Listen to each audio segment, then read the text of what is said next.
nak berkongsi bersama-sama dengan izin Allah supaya semua umat Nabi Muhammad mendapat manfaat. Saya menggunakan kitab karangan Ustaz Muhadir Haji Jul, iaitu 206 permasalahan puasa.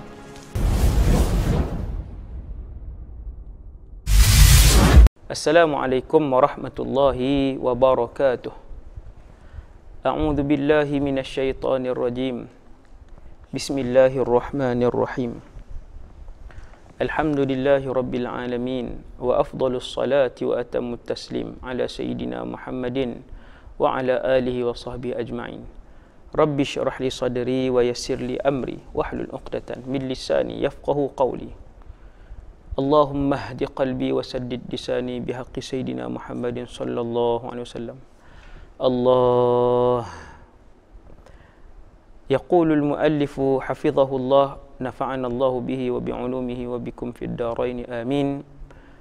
Kita menggunakan kitab 206 permasalahan puasa karangan Al-Ustaz Muhadir Haji Jul. Kita sampai pada muka surat 53. Bab yang menyatakan tentang perkara yang membatalkan atau yang tidak membatalkan puasa. Menggosok gigi selepas zuhur. Makruh menggosok gigi atau bersugi selepas zuhur mengikut pendapat mu'tamad. Lepas zuhur. Sebelum tidak makruh. Antaranya pendapat Al-Imam Ibn Hajar Al-Haytami dan ulama Syafi'iyah yang lain. Ketika menggosok gigi disyaratkan ubat gigi tidak tertelan, kerana jika tertelan ia membatalkan puasa. Yang pertama dia nak beritahu gosok gigi lepas zuhur makruh. Sebelum zuhur tidak makruh. Kemudian gosok gigi dalam tempoh berpuasa, kalau telan ubat gigi batal. Kalau tertelan ubat gigi batal. Dua. Yang ketiga pula ialah dia nak bagi tahu ada juga pendapat di dalam mazhab Syafi'i bahawa gosok gigi selepas zuhur bagi orang yang berpuasa tidak makruh. Sama ada puasa fardu atau puasa sunat. Tapi kalau yang mu'tamad, pendapat yang mu'tamad selepas zuhur makruh, sebelum zuhur tidak mengapa.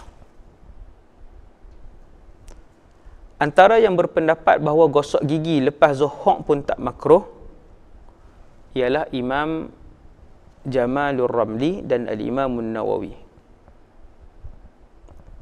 Kerana perubahan bau mulut selepas tidur umpamanya disebabkan oleh tidur, bukan bau mulut kerana puasa.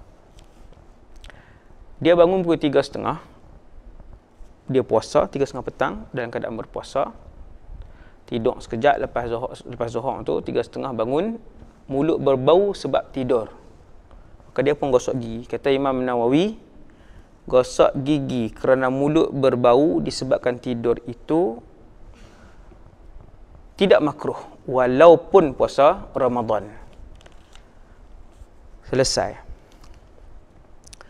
Masalah yang kedua, air liur bercampur ubat gigi. Jika orang yang menggosok gigi dengan ubat gigi, lalu air liurnya bercampur dengan ubat gigi dan masuk ke dalam mulut sehingga sampai kepada had yang zahir, maka batal puasanya. Yang ini kita sebut dah tadi. Gosok gigi, tertelan ubat gigi, batal. Air liur, contoh habis gosok gigi, kumuk kali pertama, bila kumuk kali pertama tu kesan ubat gigi ada lagi, masih rasa, memang masih rasa lagi, ubat gigi tu masih rasa. Selalunya kumuk kali pertama tu dia tak habis lagi. Bila kesan tu duk ada lagi, dia telan kali dengan air liur, batal. Menelan air liur yang bercampur air juga membatalkan puasanya. Menelan air liur yang bercampur air. Air apa ni? Air kalau kita berkumuk, kita buang. Berbaki air. Kita buang tu tak buang semua, dia memang berbaki. Kita tak rasa macam berbaki ni. bukan kesan sejuk ayak. Sejuk ayak tu dia bukan ayak, dia sejuk lain. Kalau sejuk tu tak apa. Yang ni memang dia rasa berbaki ayak, dia pun buat 1-2 saat dia telan, dan dia yakin masih berbaki ayak kumur tadi, maka batal puasa. Masalah ketiga, menelan air ludah yang terasa bau ubat gigi. Menelan air ludah yang masih terasa bau ubat gigi setelah memberus gigi tidak membatalkan puasa. Itu tak apa. Dia sekadar bau saja. Dia tak ada zat ubat gigi tu tak ada. Zat tu diri ubat gigi itulah. Jasad ubat gigi tu ataupun ubat gigi itulah kan. Fizikal ubat gigi tu. Okey nah. Kalau setakat dia punya kedinginan dia, yang tu bukan, tak ada fizikal dia. Tu dingin sejuk dia aja kita telan kesejukan tu. Kali dengan elok kita. Tak apa. Yang disebut di sini menelan yang ni pun tak apa sebab bau ubat gigi. Kan bau ubat gigi tu setelah memberus gigi tidak membatalkan puasa. Selama mana air ludah itu benar-benar bersih daripada ubat gigi atau benda lain, kerana bau ubat gigi atau pengharum mulut seperti listerin yang ada dalam mulut bukanlah termasuk benda yang merubah kemunian dan kesucian air ludah. Dia hanya sejuk dia tu je. Yang tu tidak membatalkan puasa. Masalah keempat, menggunakan kayu sugi yang basah. Jika terdapat banyak air ludah pada kayu sugi yang telah digunakan sehingga kan boleh diperah. Ni kayu sugi, kita hancurkan ujung ni kan, hancur.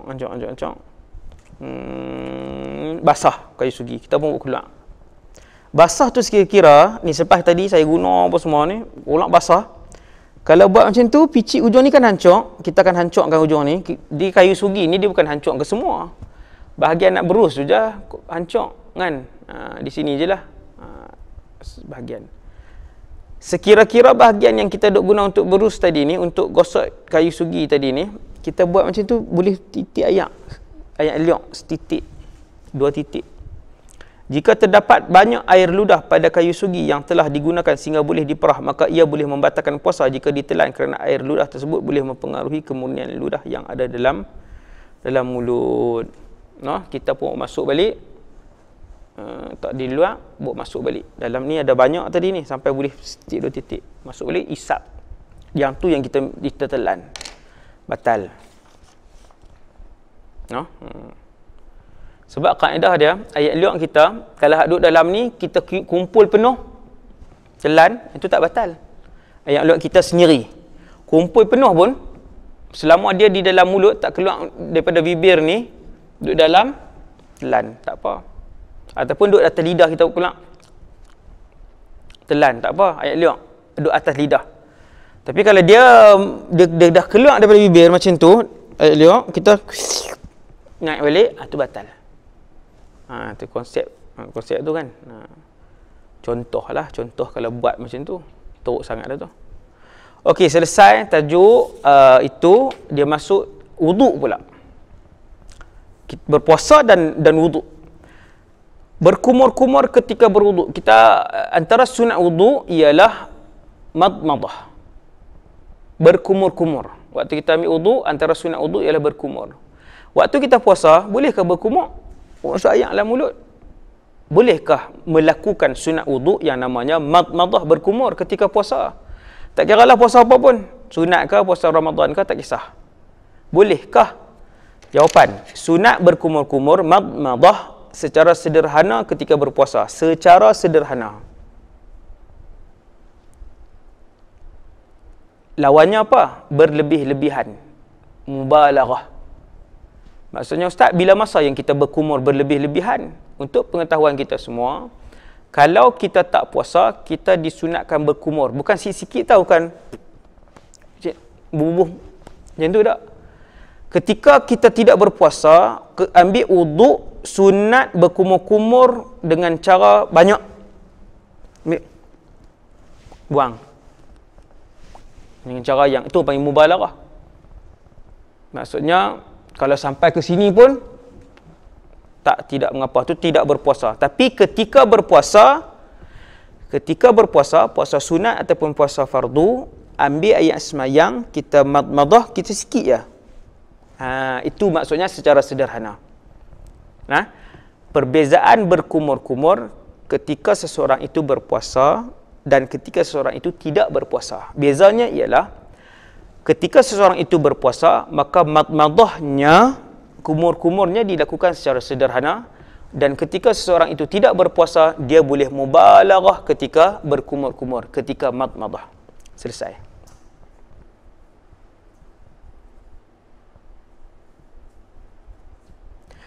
Jika tertelan air ketika berkumur-kumur secara sederhana, bulan puasa dia ambil semayang, dia pun berkumur secara sederhana, dia tak buat lebih-lebih pun, tapi tertelan juga, maka ia tidak membatalkan puasa. Sebab dia dah jaga dah. Dia sudah berhati-hati, dia sudah berjaga-jaga. Ketika berkumur, dia buat sederhana. Dia tak buat macam waktu dia tak berpuasa. Tiba-tiba rasa juga, rasa tertelan juga, tidak membatalkan puasa. Tertelan air basuhan wuduk keempat. Ini tajuk masalah yang kedua dalam bab wuduk ketika berpuasa. Ini tajuk wuduk ketika berpuasa. Dia tertelan air basuhan wuduk yang keempat. 3 kali dah basuh. Dia pergi basuh kali yang keempat. Satu orang dia ambil wuduk, basuh 3 kali dah, dia basuh kali keempat. Kali keempat tu tertelan. Apa hukum dia? Air wuduk yang termasuk ke dalam mulut tanpa sengaja pada basuhan pertama, kedua dan ketiga tidak membatalkan puasa. Hak pertama, kedua dan ketiga tidak membatalkan puasa sebab yang tu yang disunatkan. Yang tu yang disunatkan. Maka tidak membatalkan puasa. Tetapi air wuduk yang keempat masuk walaupun tanpa sengaja, batal puasa. Kerana basuhan yang keempat dalam wuduk adalah tidak disuruh oleh agama. Contoh ambil semayang, basuh muka, hak pertama tu rukun lah. Hak kedua, ketiga tu jadi sunat. Kan? Hak keempat tidak pernah disuruh oleh syarak. Kan? Basuh tangan 3 kali, basuh sapu kepala 3 kali, basuh kaki 3 kali, kan? 3 sahaja. Yang keempat tidak disuruh oleh syarak. Seseorang yang tapi kalau seseorang tu basuh juga yang keempat, sah dah wuduk dia basuh 4 kali tangan. Sah. Tangan kanan dia basuh 4 kali, tangan kiri dia basuh 4 kali, dia sapu kepala 4 kali, sah dah wuduk dia, sah. Cuma nak beritahu, kalau dia puasa, ayat semayang yang kali keempat tu, dia kumuk yang kali keempat itu, yang tu membatalkan puasa dia kalau tertelan walaupun tanpa sengaja. Sebab yang keempat itu tidak disuruh oleh agama. Tajuk lain pula, tajuk kecil yang lain pula. Tadi wuduk selesai, sakit dan penyakit. Bab sakit pula, puasa lepas tu sakit. Sakit apa? Satu-satu dibahaskan oleh Syekh Al-Ustaz Muhadir. Yang pertama, pening atau demam. Pening. Puasa dia pening. Tak boleh membatalkan puasa hanya kerana pening. Atau demam biasa. Demam hak biasa ni, bukan demam panas tuan-tuan. Kalau demam panas lain. Demam panas sampai boleh tarik itu lain. Pening ataupun demam biasa tak boleh buka puasa. Kerana umumnya, keduanya tidak memudaratkan. Keduanya tu maksudnya puasa dengan pening biasa tu, dan demam yang biasa tadi ni, pening dan demam yang biasa boleh ditahan. Apabila sampai kepada keadaan yang boleh memudaratkan, dibolehkan berbuka. Jadi kita tahu puasa demam kita tu sampai mudarat ke, sampai tak mudarat ke, kita tak. Kecuali lah kanak-kanak kan, kanak-kanak umur 12 ke 13 dia tak tahu. Dia puasa umur 11 ke 10 ke, dia puasa, dan yang tahu kata demam dia tu teruk kita lah, anak-anak kan. Kalau 10 tu tak wajib lagi. Tapi kalau dah baligh tapi masih lagi kecil, contohnya umur 12 baligh, maka dia tak tahu demam dia tu bahaya atau tidak tuan-tuan. Jadi kita yang ada sekolah ni, kita tahulah, budak-budak ni dia tak tahu tara mana demam dia, betul. Sebab tu bila warden bagi tahu ada budak demam, orang yang agak dewasa kena pergi tengok. Kadang demam biasa, kadang demam yang tak demam pun, tapi tak mahu hantar hafazan. Kadang demam yang sangat teruk, demam ni sampai dia tak sedar, kepala dah terhulur ke bahagian bawah katil, kita pergi tengok ini dah demam yang dah teruk, terlalu panas. Nampak? Nah, jadi kanak-kanak lalu dia tak tahu. Walaupun kadang dia dah 11 tahun, 12 tahun, dah baligh, tapi dia belum cukup matang kan, tuan-tuan. Okey, kemudian gusi berdarah. Mulut hendaklah dibersihkan jika mampu. Bila berdarah gusi, kalau dia telan sekali dengan darah tu batal puasa. No? Jadi dia kena berkumur untuk bersihkan. Darah juga adalah najis. No? Bila dia berdarah, tu bab solat lah, saya tak mau masuk lah. No? Jadi kalau puasa, orang yang sekadar meludah sahaja, ada kesan darah lagi, kemudian dia telan bersama dengan sisa kesan, batal puasa. Mulut hendaklah dibersihkan jika mampu. Jika darah terlalu banyak keluar dan susah untuk dihentikan, maka cukup meludahkannya dan tidak diwajibkan membersihkannya terus menerus. Tadi saya kata kena bersih, kena basuh. Itu kalau darah sikit. Kalau darah banyak, ludah sekali keluar darah. Gusi dia berdarah, bila diludah sekali, keluar air liur bercampur dengan darah. Duk Ustaz, rasa lagi, dalam beberapa saat rasa lagi, dia ludah lagi, keluar darah lagi. Ludah 5-6 kali masih lagi. Yang tu tidak diwajibkan untuk membersihkannya. Cukup ludah saja sebab darah tu banyak. No? Jika air ludah yang bercampur darah tertelan, puasa tidak batal kerana ia termasuk masyaqqah. Yang tak batal puasa ni kalau sekiranya gusi dia tu berdarah berlarutan. Dia jadi lama sampai 6 minit, 8 minit. Ada orang dia darah gusi, dia ludah 2 kali, tak ada dah. Okey, pi aku mau. Itu wajib lah. Yang sikit. Yang darah sikit ni dia wajib kumuk bersihkan. Bersihkan, buang, dah selesai.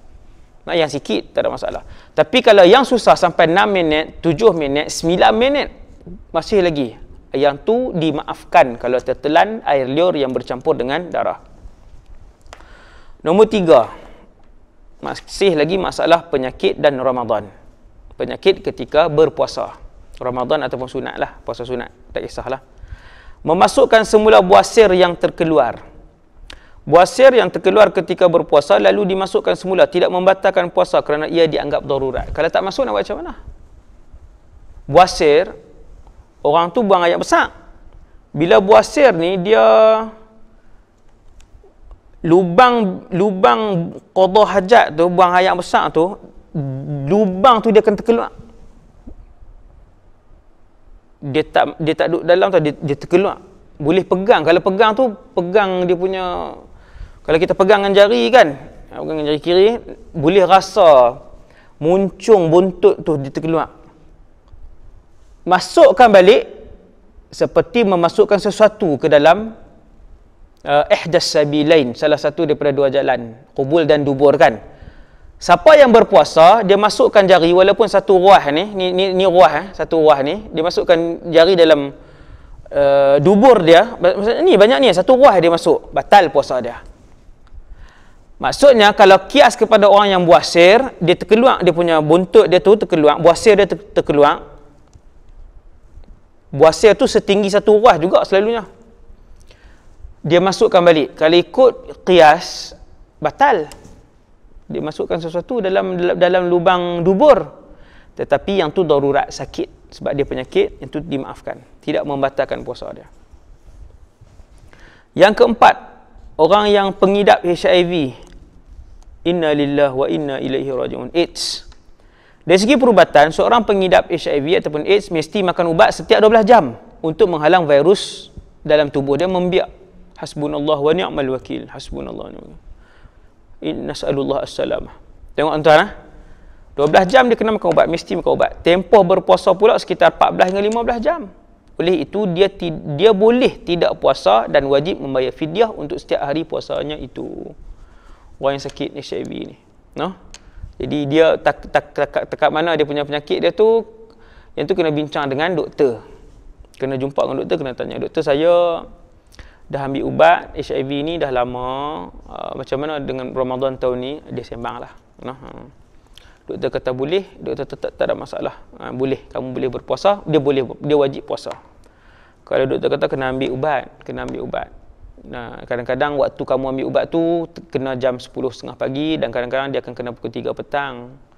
So kamu tak boleh berpuasa, maka dia tidak wajib puasa dan wajib membayar fidyah. 1 hari 1 cupak, 1 mud, 600 gram lebih kurang 1 hari.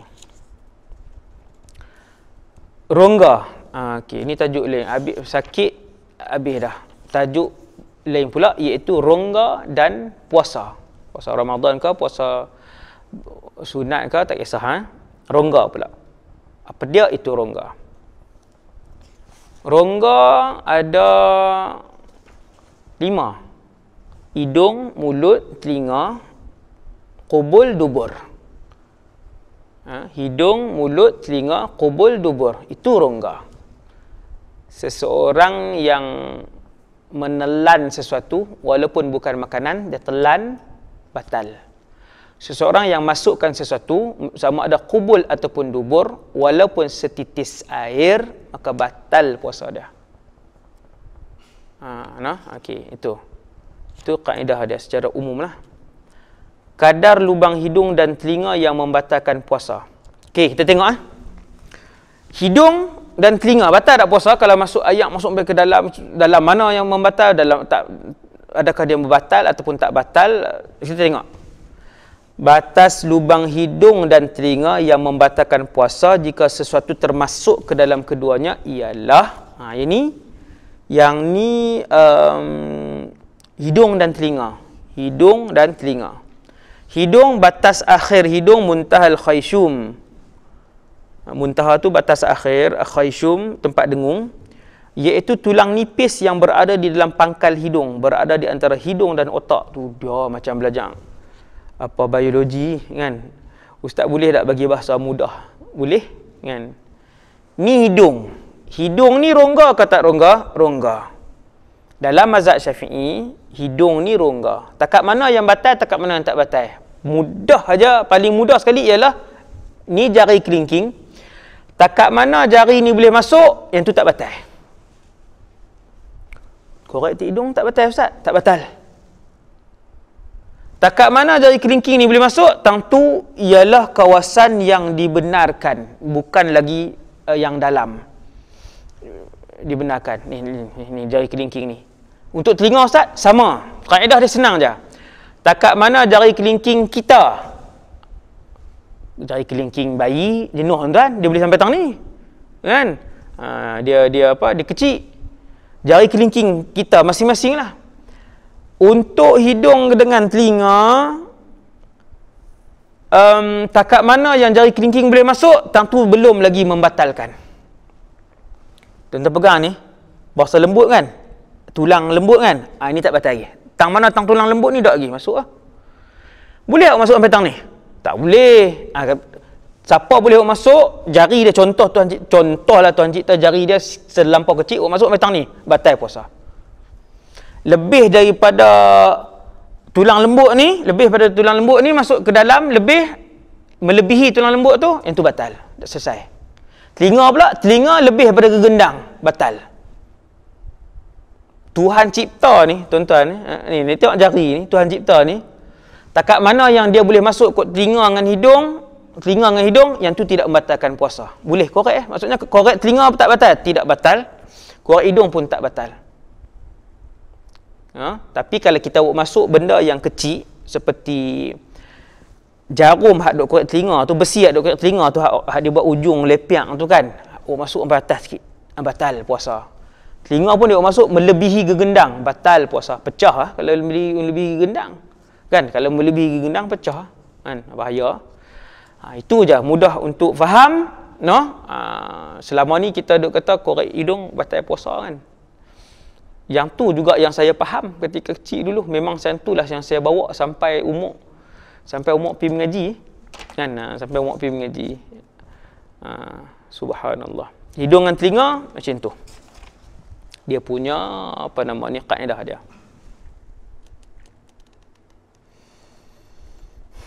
Kemudian faedah surat 60.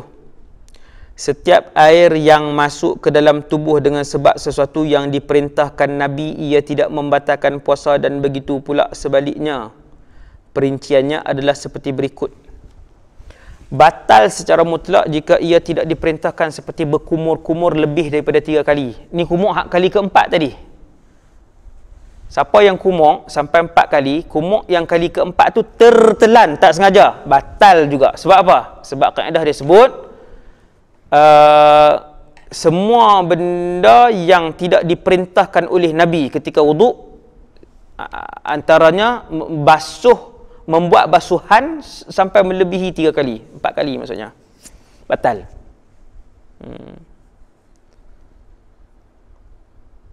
Berkumur-kumur lebih daripada 3 kali, mandi yang tidak disunatkan. Kalau masuk mandi yang tidak disunatkan bukan membatalkan puasa nah. Ini kalau tertelan pada mandi yang tidak disunatkan. Itu maksud dia, mandi sunat atau mandi wajib dengan cara menyelam. Dia mandi wajib, dia pergi sungai, dia selam terus, pum. Terus menyelam itu yang tidak disunnahkan. Itu yang tidak dianjurkan oleh Rasulullah. Akhirnya air masuk ke hidung. Maka batal puasa. Orang yang bila nak mandi wajib, dia pergi selam terus, pum, masuk terus selam. Lepas tu masuk air ke hidung, ke telinga.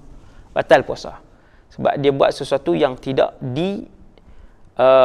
perintahkan oleh Nabi. Batal jika berlebih-lebihan ketika berkumur dalam berkumur yang disunatkan ketika berwuduk. Kalau dia berlebih-lebihan. Sebab tu orang yang berpuasa kalau dia nak kumur, dia mesti sederhana. Tidak batal secara mutlak walaupun berlebih-lebihan ketika berkumur seperti menghilangkan najis yang ada dalam mulut. Yang tu kalau dihilangkan najis dalam mulut. Okey, air masuk ke dalam telinga, masih lagi rongga ni. Masih lagi rongga. Air masuk ke dalam telinga.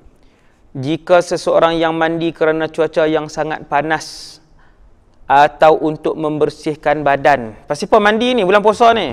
Panas sangat.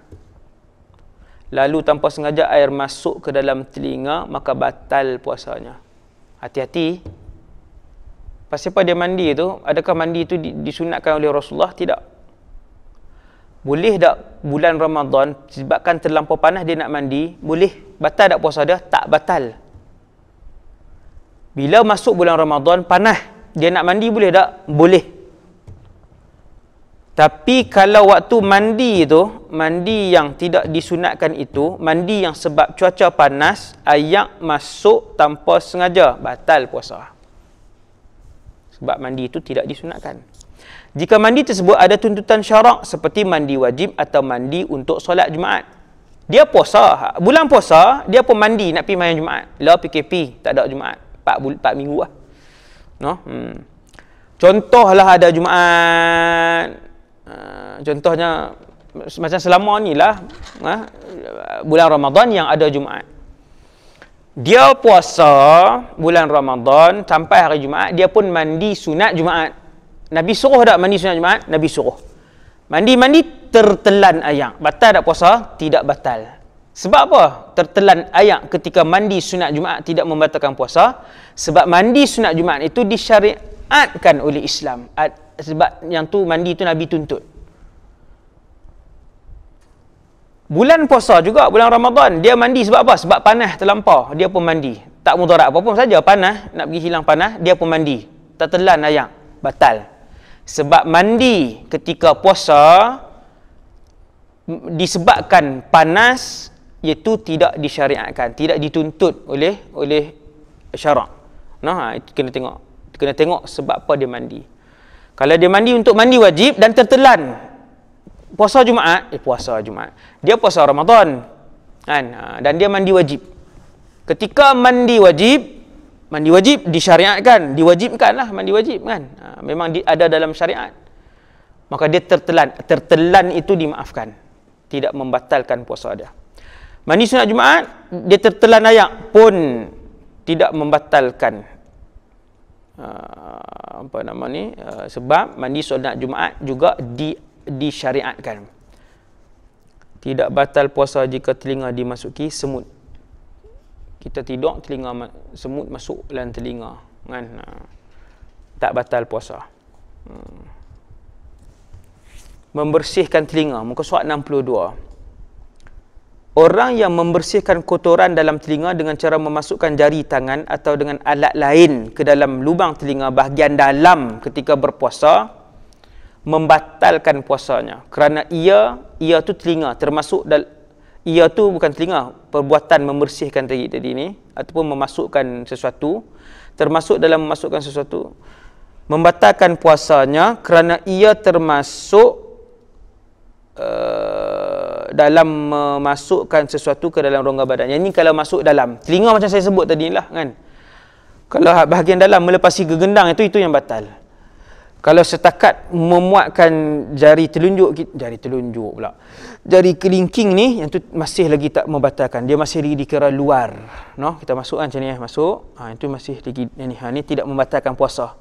Setakat mana yang ni boleh masuk banyak mana tuan? Separuh pun tak boleh ni. Takat ni habis takat ni je.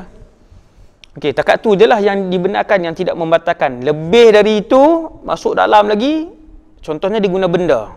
Kan? Benda yang lebih kecil, boleh masuk lagi dalam. Melepasi gegendang, batal. Mulut dimasuki lalat atau debu. Naik motor, masuk lalat atau debu. Tanpa sengaja, tidak membatalkan puasa. Masuk lalat. Nombor 6, memasukkan sesuatu ke dalam mulut. Memasukkan sesuatu benda yang bukan makanan ke dalam mulut sehingga sampai kepada had yang zahir, iaitu makhraj huruf. Makhraj huruf ha, batal puasanya. Kha. Huruf ha ke huruf kha ni? Kha. Ha. Kha. Saya rasa huruf kha. Perlu buat semakan. Wallahu alam. Seingat saya kha. Yang saya ingat ialah huruf kha, bukan huruf ha. Dia macam ni. Tempat huruf kha ni inda Syafi'iyah. Tempat had zahir yang disebutkan oleh ulama Syafi'iyah, huruf kha tadi ni, ialah tempat yang sekira-kira kalau kita masuk makanan kemudian kita buang balik, tak batal puasa. Contoh, kita ambil gula-gula, puasa Ramadan, ambil bubuh dalam mulut. Lepas tu buang, kumuk, buang. Batal tak puasa? Tak batal. Bulan Ramadan, siang hari, tuan-tuan ambil aiskrim, gigit.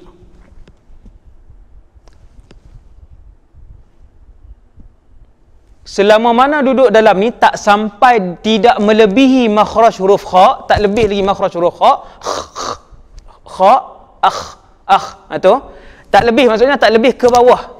Apabila makanan itu ataupun benda itu tidak melepasi lagi makhraj huruf kha ni, maka tidak membatalkan lagi puasa. Dengan syarat tak telan lah. Telan bukan huruf kha, huruf ain, huruf ya, apa semua dalam perut tu, huruf apa tu, ain, kan? Sebab tu dia sebut batas zahir ialah makhraj huruf kha. Tentu siapa masuk makanan keluar balik tidak melepasi makhraj huruf kha itu, maka tidak membatalkan puasa. Wallahu a'lam. Ala ma adhkur anna al-makhraj huwa al-kha laysa al-ha. Wallahu a'lam. Kemudian menelan benang. Seorang yang berpuasa lupa lalu menelan benang, separuh sudah masuk di mulut dan separuh lagi di luar mulut. Puasa telan benang. Hak lain dah masuk ni, dah melepasi huruf ha, huruf kha semua lepas dah ni, duduk tang ni dah benang tu. Yang baki lagi duk keluar. Apa jadi pada puasa dia? Seseorang yang berpuasa lupa lalu menelan benang, telan, telan, duduk khalid, telan tak telan semua lagi, di tangan ada lagi. Yang lain tu, yang bahagian lain tu duduk di sini dah benang tu. Separuh sudah masuk di mulut dan separuh lagi di luar mulut. Beberapa keadaan akan berlaku. Jika ditelan semua, maka puasanya batal. Confirm batal. Walaupun yang ditelan itu kapur, ataupun guli, ataupun duit shilling, ataupun benang, tetap batal. Walaupun bukan makanan. Bila dia melepasi makhraj huruf kha ni, melepasi ni, masuk ke dalam, itu namanya telan. Telan itu batal. Kalau setakat dia ambil, walaupun dengan sengaja, dia ambil aiskrim dengan sengaja ambil buah mulut, tak telan belum. Dia buang balik, kemudian dia kumur, makruh, tapi tidak batal. Walaupun dengan sengaja. Okey, tadi perbahasan benang. Jika telan semua batal. Jika ditarik dan dia muntah, batal tak? Puasanya batal. Sebab apa? Sebab muntah dengan sengaja membatalkan puasa. Muntah dengan sengaja membatalkan puasa. 2. 3. Jika dibiarkan maka solatnya tidak sah kerana membawa najis. Apa dia tu? Pasal apa solat dia tak sah kalau dia biak? Dia biak ya. Dia tak telan ke? Masih hidup ada di sini benang. Kita sebenarnya nak bahas puasa tapi Ustaz Muhadir sebut juga tentang solat. Satu orang yang benang ada di luar, yang lain dah masuk ke dalam. Dia nak semayang boleh tak? Tak boleh sebab dia bersambung dengan najis. Yang dalam perut dan yang ada dalam perut ni dah dikira najis. Dah dikira najis. Benang tu bersambung dengan najis. Lepas tu ada yang duduk di luar, maka solat dia tak sah. Okey, itu bab solat sebenarnya. Itu bab solat. Ada beberapa jalan keluar kepada keadaan yang di atas, iaitu orang yang berpuasa tertelan benang, sebahagian ada di luar, sebahagian dah masuk ke dalam. Kalau dia tarik itu